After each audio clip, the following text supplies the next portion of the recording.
Hi everyone, I am Dr. M. Suresh Anand.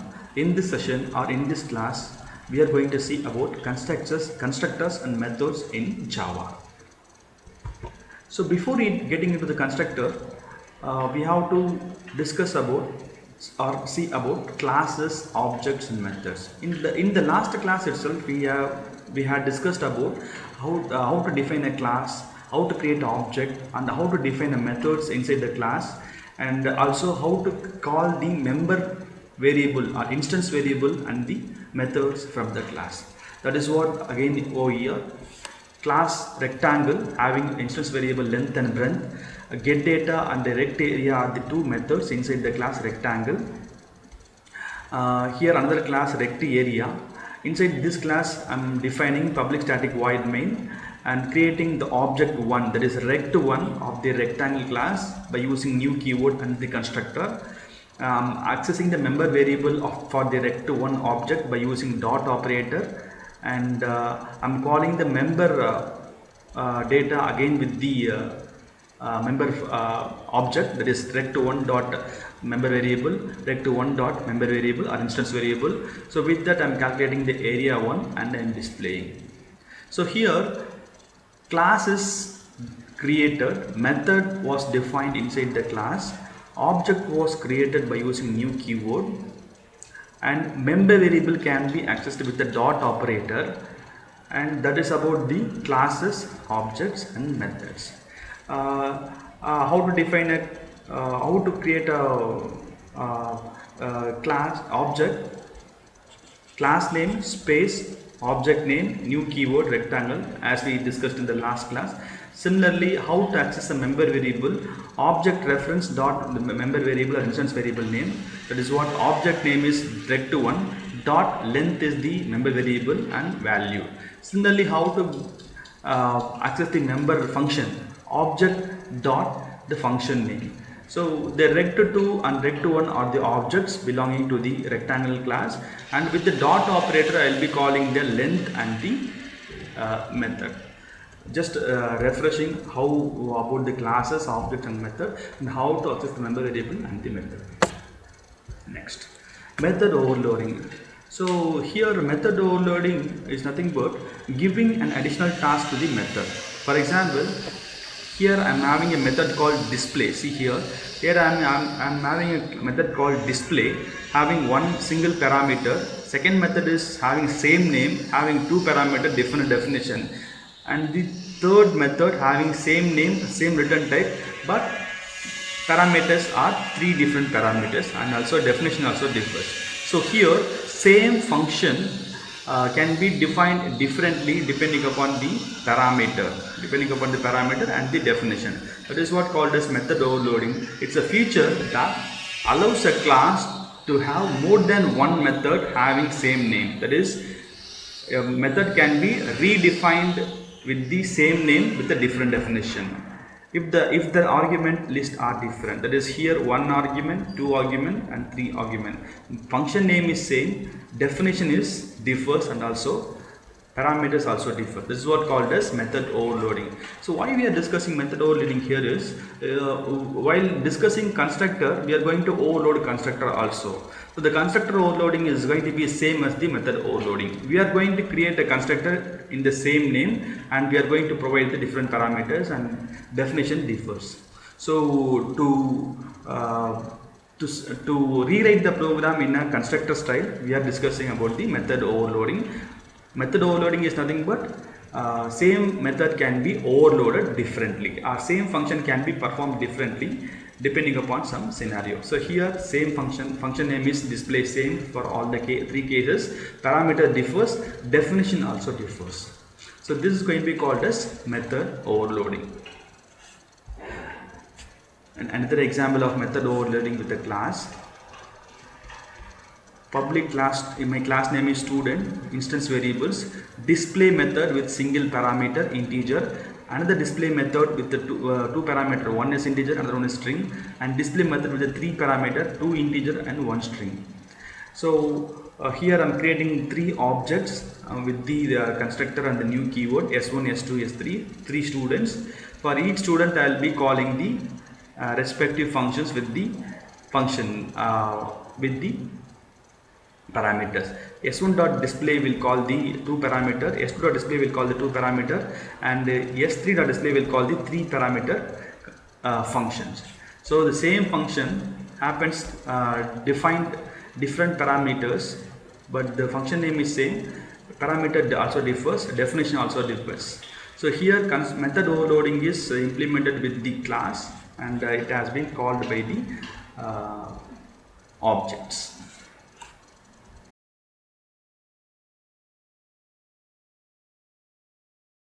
Now we'll see about constructor. So what is constructor? By the name itself, it is going to be constructing something or creating something. So here in Java, constructor is a special type of method or function used to initialize the object. So can you refresh what is the syntax for creating an object?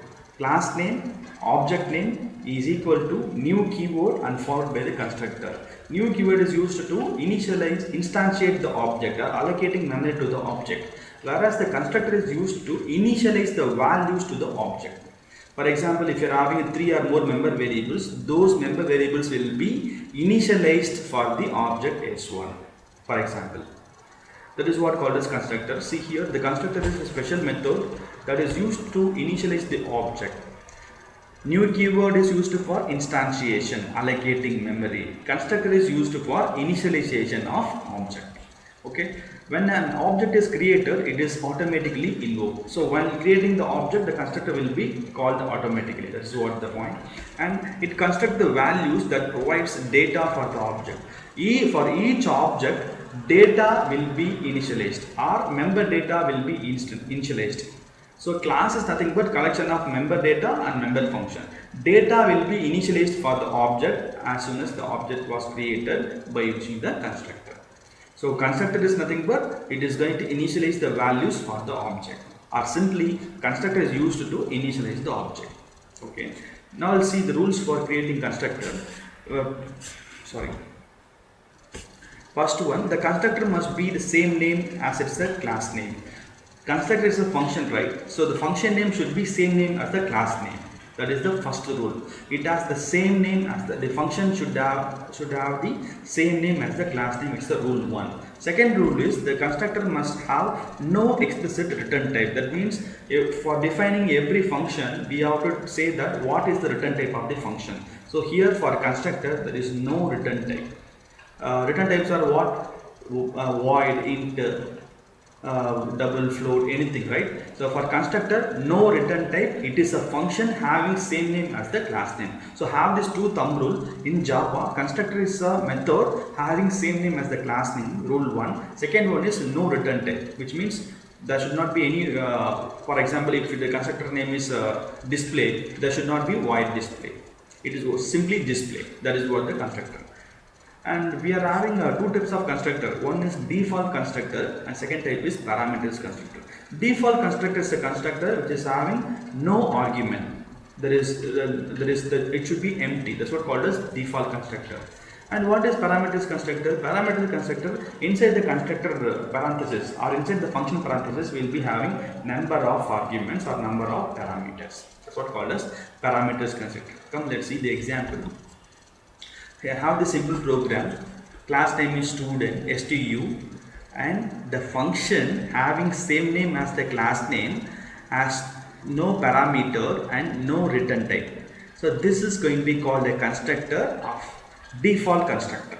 So if the constructor if you are saying the function name is same name as the class name, that is constructor. If the constructor is not having the parameter name, that's going to be called as default constructor. See the second function, stu, inside the bracket one parameter is there. If the function is having same name as the class name, that is constructor. No return type, that's constructor, and it is having one parameter. This is going to be falls under this parameteristic constructor. So with that we have an idea. Constructor is a function having same name as the class name, no return type. It may have parameter or it may not have the parameter. If it is having parameter, that's going to be called as default constructor. If it is not having, it is having one or more parameter, that's going to be called as parameters constructor. So inside this two class, I'm having a two method, this one empty parameter, and stu method with a single parameter having some definition. So two functions are there, or two constructors are there, one default constructor, one parameters constructor. So in a public static void main, I'm creating two objects, S1 and S2. So for S1, what is the syntax for creating object? Class name space object name. Class name is 2. Class name is 2. Object name is S1 is equal to new keyword for allocating memory or instantiation and the constructor.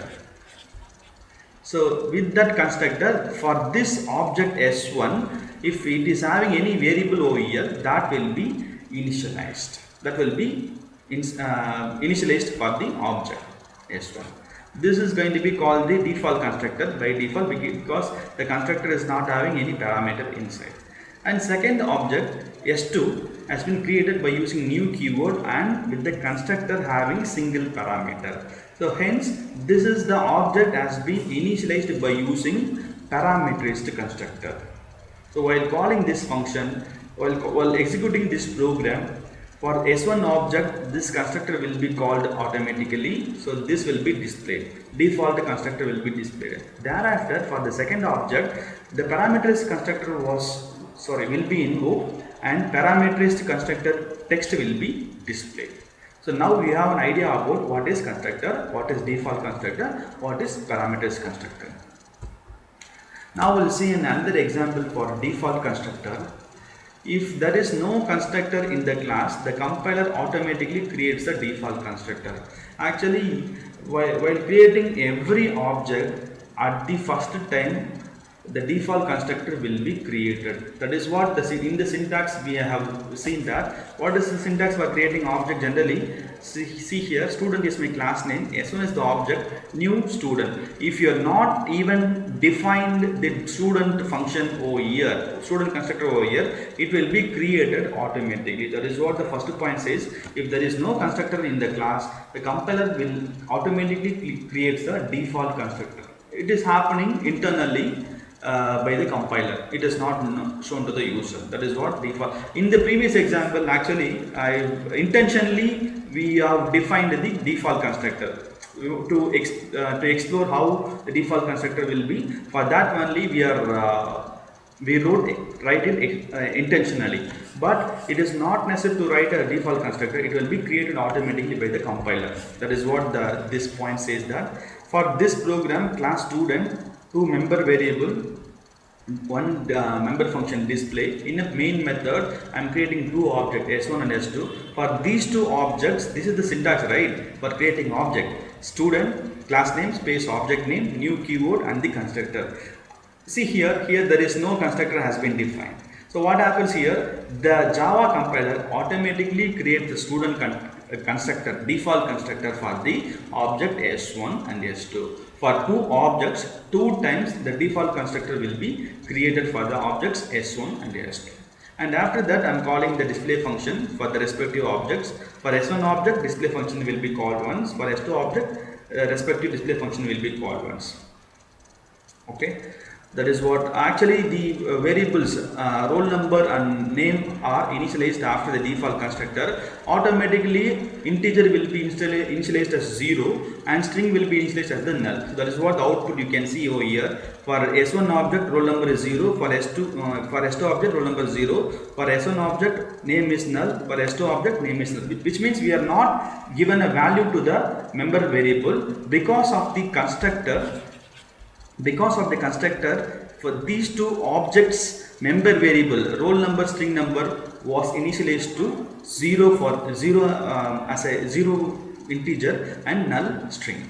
That is what called as default constructor. See here, the same program is rewritten. Intentionally, the default constructor was written inside. So this is actually created automatically by the compiler. So for the understanding, I wrote default constructor over here, that is public class same as it is, two member variable, one display function, public static void main, two object has been created, default constructor will be called and the memory can be allocated, and s1 display, s2 display same as it is. So here I intentionally inserted or created code for student default constructor. So the function name is same name as the class name, null parameter, no parameter, no return type. Hence that's going to be called as default constructor. And what is the work of default constructor? It is going to initialize the values member variable for the object. For any object has been created, for that object roll number will be initialized as 0, name will be initialized as the null. So that is what I said already. Even though if you are not having a default constructor, the function of default constructor is initialize the member variable for the respective object by default. If it is an integer mean, it is 0 is going to be initialized. If it is a string means it is going to be initialized as a null. If it is another type, for example, if it is a double means 0.0 will be initialized automatically. So that is what the duty of the default constructor, initialize the variable for the object. That's about the default constructor. Next we will see an example for parameters constructor. What is parameters constructor? If the constructor is having one or more parameters inside the parenthesis, that's going to be called as parameters constructor. We'll see an example. Syntax, first we'll see syntax, class name, we'll see an example. The same example, public class student, two member variable. Here instead of default constructor I wrote as parameters constructor. It is a special function having same name as the class name. Okay, special function having same name as the class name. It is having two parameters and null, no return type. So hence it's going to be called as parameters constructor. If the function is having same name as the class name, that is called as constructor. If it is having no return type, and that's going to be called as constructor. If it is having any one or more parameters, it's going to be called as parameters constructor. So what is the duty of constructor? The constructor is going to initialize the value. Default constructor is going to initialize the value. Here the parameters constructor, using these parameters, it is going to initialize the value. That is what the thing is. The parameters constructor is a constructor which is having parameter. That's what. So with that parameter, it is initializing the member variable. And the display function is displaying the roll number and name to the output console. In a public static void main, I am creating two objects with the parameters constructor. So what happens here is this 11 and Sai will be sent to R and N, and in turn R will be initialized to R number, that is 11 will be given to R number and Sai will be given to name. For the object S1, roll number will be 11. For object S1, name will be Sai. That is what happening in this line, parameters constructor initializing the member variable for the object S1. Similarly, come over here, second object has been created with the parameters constructor and passing these two parameters, 22 and RAM. So for the second object S2, R will be 22 and name will be, N will be RAM. So this R and N will be given to roll number and name respectively. For the second object S2, R number is 22, name is RAM. Getting? That's what called as parameters constructor. So now we'll see constructor overloading. So before getting into this, in the previous in the beginning we discussed about method overloading. What is method overloading? Method is having a same, all the methods are having a same name, only parameter differs, right? Also definition differs. So single common same name, same function name, different definition and different parameter. That is called as method overloading. So here in constructor overloading, we know that constructor is a function, right? It is a function having same name as the class name, no return type. That's what thumb rule of constructor. So here constructor overloading means the function having same name as the class name, no return type. It may have 0 or n number of parameters. So based on that and also the definition, the constructor can be overloaded. See here, the constructor overloading is a technique in which class can have any number of constructors, any number of functions, and that differ in parameter list. So different parameters it may have, The compiler differentiate these constructor by taking into account the number of parameters. So based on how many parameters the function is having, that the respective function will be called during the compilation. That is what called as constructor overloading. We will see an example how it works. Class name is stu. This is going to be called as parameter default constructor, right? So same name as the class name, no return type constructor, no parameter means default constructor. And second function is same name as the class name, no return type, and it is having single parameter. It's a parameters constructor. So here the third function having same name as the class name, no return type, having two parameters, two are integer.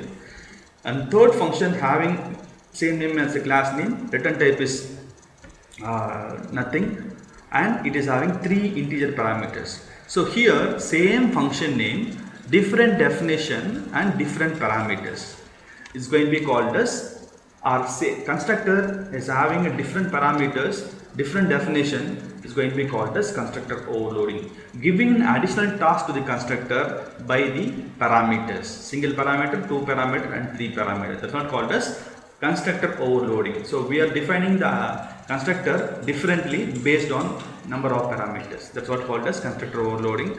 So see here, come the main method. I'm creating four objects for explaining how the constructor overloading works. First object default constructor will be called, right? So no parameter. For the second object, single parameter constructor will be called. For the third object, two parameters constructor will be called, and for the fourth object, three parameters constructor will be called. So same name, different definition, different parameter is going to be called as constructor overloading. That's it about the constructors. Thank you.